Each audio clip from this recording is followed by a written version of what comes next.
மதுபான கூட பார்களை தமிழக அரசு விரைவில் திறக்காவிட்டால் டாஸ்மாக் கடைகளுக்கு மேல் பூட்டு போடப்படும். தமிழக அரசுக்கு தமிழ்நாடு பார் உரிமையாளர்கள் சங்கம் எச்சரிக்கை. சென்னை சேப்பாக்கம் விருந்தினர் மாளிகை முன்பு தமிழ்நாடு டாஸ்மாக் பார் உரிமையாளர்கள் மற்றும் தொழிலாளர்கள் நலச்சங்கத்தின் சார்பில் கண்டன ஆர்ப்பாட்டம் நடைபெற்றது.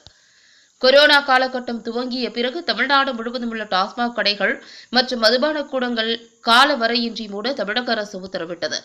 இந்த நிலையில் கடந்த 4 மாத காலங்களுக்கு முன்பு டாஸ்மாக் கடைகளை திறக்க தமிழக அரசு முடிவு செய்து அதற்கான கால நேரத்தை நிர்ணயம் செய்து தமிழகத்தில் படிப்படியாக டாஸ்மாக் கடைகளை திறக்க உத்தரவிட்டது. இந்த நிலையில் அதனுடன் இயங்கி வரும் மதுபான கூடங்களை மட்டும் திறக்க தமிழக அரசு அனுமதி தரவில்லை. எனவே கடந்த 10 மாத காலமாக மதுபான கூடங்களை மூடப்பட்டிருந்த நிலையில் அதனை திறக்க வலியுறுத்தி இன்று சென்னை சேப்பாக்கம் விருந்தினர் மாளிகை முன்பு தமிழ்நாடு டாஸ்மாக் பார் உரிமையாளர்கள் மற்றும் கட்டிட உரிமையாளர்கள் மற்றும் தொழிலாளர்கள் நலச்சங்கத்தின் சார்பில் கண்டன ஆர்ப்பாட்டம் நடைபெற்றது. இதில் தமிழகம் முழுவதும் இருந்து பார் உரிமையாளர்கள் மற்றும் அதில் பணிபுரியும் தொழிலாளர்கள் உள்ளிட்ட திரளானோர் கலந்து கொண்டனர். அவர்கள் டாஸ்மாக் நிர்வாகத்திற்கு எதிராக கோஷங்களை எழுப்பினர். பின்னர் செய்தியாளர்களிடம் பேசிய டாஸ்மாக் பார் உரிமையாளர் சங்கத்தின் தலைவர் அன்பரசன், தமிழக அரசு இந்த பிரச்சினையில் உடனடியாக தலையிட்டு தீர்வு காண வேண்டும்.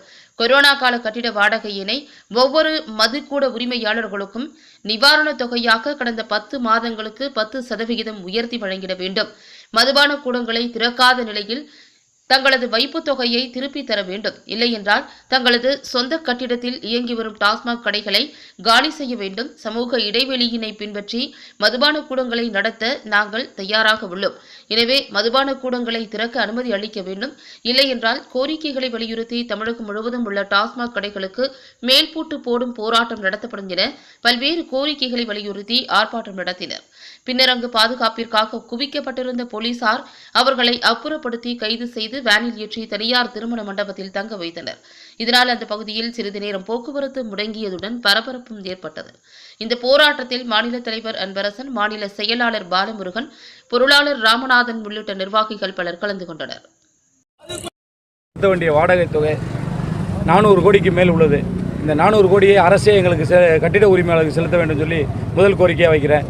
2வது கோரிக்கை, உடனடியாக மதுக்கூடங்களை திறக்கணும். இந்த மதுக்கடைகளுக்கு முழு முதலீடு நாங்கள் டாஸ்மாக் பார் உரிமையாளர் தான்.